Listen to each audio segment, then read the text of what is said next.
Baik, perkenalkan, nama saya Jeremy Tobing dengan NIM 1442412. Di video kali ini saya akan menjelaskan ringkasan dari karya ilmiah yang sudah disusun oleh saya dan beberapa rekan kelompok saya. Sebelumnya, saya perkenalkan diri saya sendiri dulu, yaitu Jeremy Tobing dengan NIM 1442412 dari kelas TTKI kelas 30. Baik, jadi judul dari karya ilmiah kami ini adalah pengembangan QRIS sebagai solusi pembayaran digital terpadu dalam ekosistem ekonomi digital Indonesia. Sebelum saya lanjut kepada semua yang akan saya paparkan tentang karya ilmiah yang saya susun ini, saya akan terlebih dahulu memaparkan daftar isi dari apa yang akan saya bahas. Pertama dari bab 1 yaitu pendahuluan, yaitu latar belakang, rumusan masalah dan tujuan. Berikutnya kita masuk ke bab 2 yaitu kajian pustaka dan landasan teori. Kita lanjutkan juga ke bab 3 yaitu pembahasan. Dan terakhir kita masuk ke bab 4 yaitu simpulan. Kita akan lihat dulu pertama dari bab 1 yaitu pendahuluan. Ya, pertama dari latar belakang. Jadi kenapa sih kelompok kami ini memilih tema tentang QRIS ini menjadi pembayaran yang terpadu ini? Seperti yang kita tahu, QRIS atau kepanjangannya adalah Quick Response Code Indonesian Standard adalah metode pembayaran yang paling populer di Indonesia masa ini. Memang konsep pemindai barcode ini sebuah inovasi yang memang memajukan teknologi di tengah Indonesia ya, dan juga dalam kegiatan perekonomiannya. Berdasarkan transaksi dari Bank Indonesia yang kami dapatkan ini, seperti data yang sudah bisa dilihat di layar, yaitu bahwa transaksi QRIS bertumbuh sebanyak 226,54% dengan jumlah pengguna sebanyak 50,5 juta dengan banyaknya merchant sebanyak 32,71 juta. Ini menunjukkan bahwa memang QRIS ini sudah sangat banyak dipakai oleh masyarakat Indonesia. Akan tetapi, memang masih banyak juga masyarakat Indonesia yang belum memakai ini. Dan juga menunjukkan bahwa QRIS ini belum menjadi sesuatu solusi pembayaran digital yang terpadu. Belum satu-satunya sistem pembayaran digital ya yang dipakai oleh Indonesia. Dan oleh karena itu inilah yang akan kami bahas pada karya ilmiah kami ini. Ya, jadi seperti dari latar belakang yang sudah saya jelaskan tadi, berikut ini adalah rumusan masalah yang kami kemukakan, yaitu dari 3 poin ini ya. Yang pertama adalah apa saja tantangan utama yang dihadapi oleh pengguna QRIS, baik itu penjual ataupun pembeli dalam penerapan sistem pembayaran digital ini. Kedua, kita akan melihat bagaimana efektivitas QRIS sebagai solusi pembayaran digital terpadu dalam mendukung transaksi ekonomi sehari-hari. Dan yang ketiga adalah apa saja strategi yang dapat diterapkan untuk meningkatkan adopsi QRIS di kalangan UMKM dan juga masyarakat umum.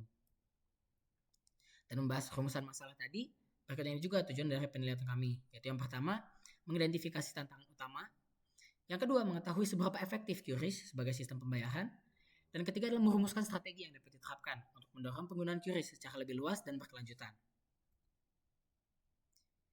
Dan ini juga adalah metode dan teknik yang kami pakai untuk perancangan karya ilmiah ini. Singkat saja akan saya bacakan, yaitu kami menggunakan metode kualitatif dengan pendekatan deskriptif analitis berbasis studi literatur, dan teknik yang dipakai sepenuhnya studi literatur. Ya, dari situ kita lanjut ke bab 2 yaitu kajian pustaka dan landasan teori. Pertama kita akan bahas dulu dari istilah ekosistem ekonomi digital. Jadi apa sih ekosistem ekonomi digital ini? Dengan kata singkat, ekosistem ekonomi digital ini adalah sistem ekonomi yang memanfaatkan teknologi digital. Berdasarkan Amir Hartman, ekosistem digital ini adalah the virtual arena in which business actually is conducted, value is created and exchanged, transactions occur, and one-to-one relationship mature by using any internet initiative as a medium of exchange. Yang artinya ekosistem ekonomi digital ini adalah suatu wadah kegiatan bisnis, penciptaan dan pertukaran nilai, transaksi dan hubungan yang menggunakan internet sebagai media. Atau singkatnya adalah sebuah ekosistem yang menggunakan internet sebagai media melakukan transaksi ekonomi ya, seperti itu. Ya, dan dari sini juga kita akan melihat apa sih peran sistem pembayaran yang dianut oleh Indonesia ya terhadap kemajuan ekosistem ekonomi digital ini. Akan saya singkat menjadi 4 poin saja, yaitu ini ya. Yang pertama adalah memfasilitasi transaksi digital. Sistem pembayaran ini menciptakan konsep transaksi yang cepat, praktis, dan universal. Dan dengan sistem pembayaran ini, konsep transaksi yang dilakukan di Indonesia akan bertumbuh menuju arah digital sepenuhnya. Sehingga ekonomi digital juga akan bertumbuh secara nilai, penggunaan, dan kualitas. Kedua adalah meningkatkan efisiensi.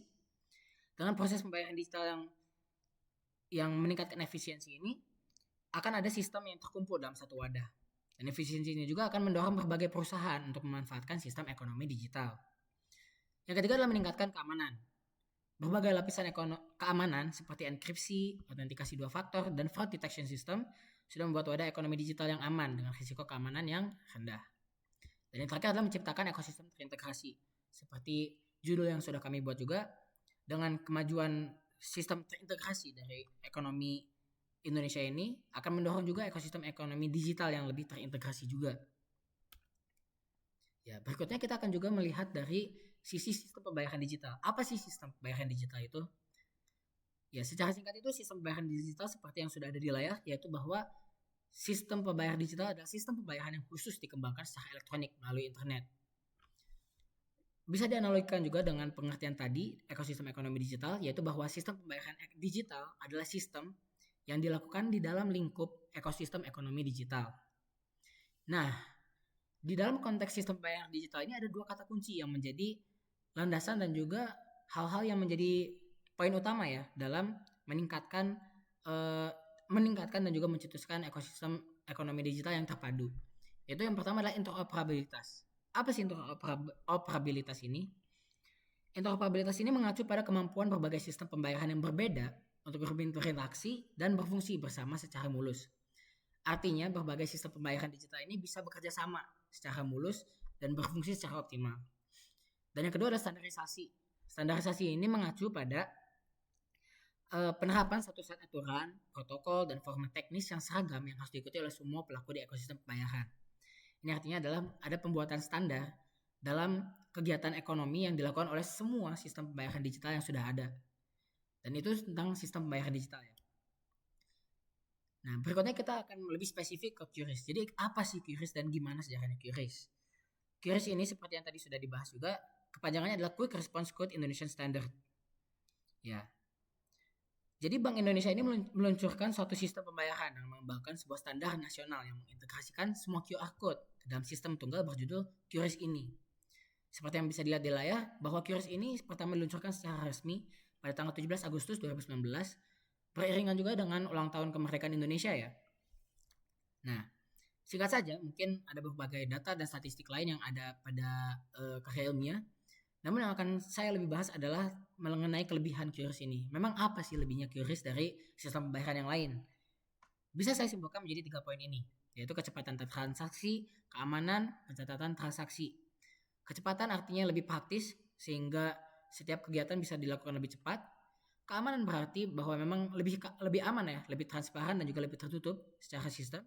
Yang terakhir adalah pencatatan transaksi, yang artinya memang memudahkan pelaku-pelaku usaha untuk mencatat transaksi yang dilakukan oleh usahanya sendiri. Berikutnya tentang teori yang dipakai, ini singkat saja ya. Ada yang namanya teknologi acceptance model. Ini tuh yang dikemukakan oleh Fred D. Davis pada tahun 1985. Dan inti dari teori ini adalah ya ini dua poin yang ada di layar ini, yaitu persepsi kegunaan dan persepsi kemudahan penggunaan. Teori ini banyak dipakai untuk menganalisis ya. Ya. Dan terakhir tentang UMKM. Ya, pertama emang akan sedikit membahas kenapa sih ada apa dengan UMKM ini. Nah, UMKM ini memang memegang peran vital dalam perekonomian Indonesia sebagai penyumbang terbesar terhadap PDB ya, produk domestik bruto. Nah, ini yang ada di layar ini adalah data yang kami dapatkan dari Kementerian Koperasi dan UKM pada tahun 2023. Yaitu bahwa UMKM ini menyumbang sebesar 61,07% terhadap PDB nasional dan menyerap 96,92% tenaga kerja. Kemampuan UMKM juga ini bertahan di tengah krisis ya, seperti selama pandemi COVID-19 dan seterusnya.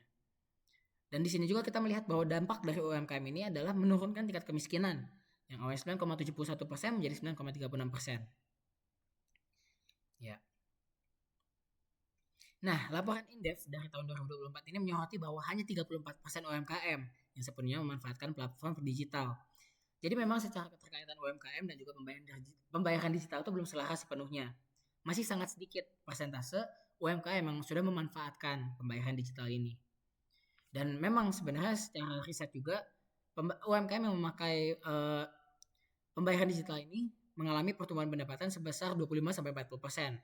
Dan oleh karena itu memang sangat diperlukan keselarasan antara pertumbuhan sistem pembayaran digital dengan pertumbuhan juga berbagai pelaku usaha UMKM. Ya. Yaitu tadi dari landasan teorinya ya.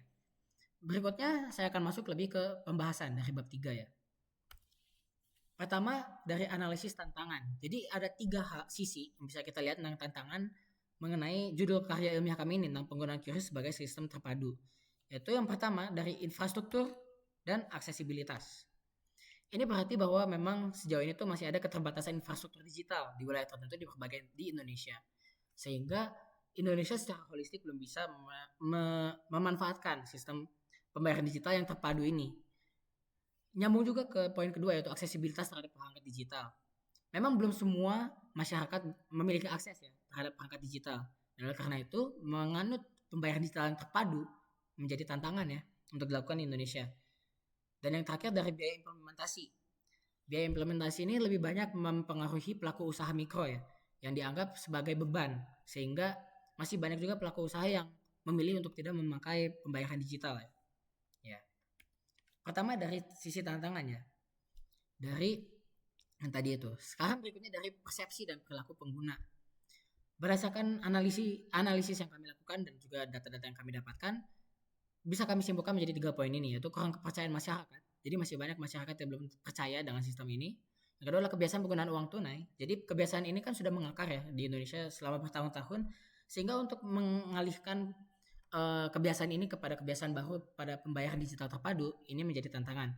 Dan terakhir adalah keraguan akan manfaat langsung. Ini lebih ke pelaku usaha ya, karena pelaku usaha masih banyak juga yang meragukan manfaatnya apa sih dengan sistem pembayaran digital yang terpadu ini, yaitu QRIS ya. Berikutnya kita akan lihat dari literasi digital. Nah ini akan saya simpulkan saja menjadi 3 poin ini ya, yaitu kurang pemahaman akhirnya meningkatkan risiko yang dirasakan. Ketidakpastian ini ya maksudnya dari sistem pembayaran digital ini kan banyak ketidakpastiannya. Dari ketidakpastian ini kepercayaan menjadi faktor yang fundamental. Dan memang dari sisi literasi digital ini tantangan yang dihadapi dari pra-transaksi sampai pasca transaksi. Oleh karena itu masih menjadi tantangan yang besar ya. Nah, akan tapi sisi lain kita akan melihat juga dari efektivitas. Ada 3 poin juga yang akan saya sampaikan. Pertama yaitu bahwa efektivitas QRIS ini menyederhanakan dan menyatukan. QRIS ini membuat sistem yang terintegrasi ya. Jadi setiap transaksi, setiap pembayaran ini terintegrasi dalam satu sistem yang sama, yang padu. Dan keterintegrasian ini menimbulkan kesederhanaan ya dalam setiap transaksi yang diperlukan oleh masyarakat Indonesia. Di sini juga kita bisa lihat bahwa keuntungan operasional juga signifikan dari adanya sistem QRIS ini. Dan ini juga memudahkan administrasi dan akhirnya juga meningkatkan keamanan transaksi ya. Itu pertama dari sistem keterintegrasian. Kedua juga QRIS ini meningkatkan efisiensi dan transparansi ya. Dan dari segi efisiensi ini artinya memangkas waktu transaksi sehingga lebih banyak kegiatan transaksi yang bisa dilakukan. Dan yang dari sisi transparansi lebih untuk otoritas seperti pemerintah dan regulator untuk memantau secara langsung segala kegiatan transaksi yang dilakukan oleh masyarakat Indonesia.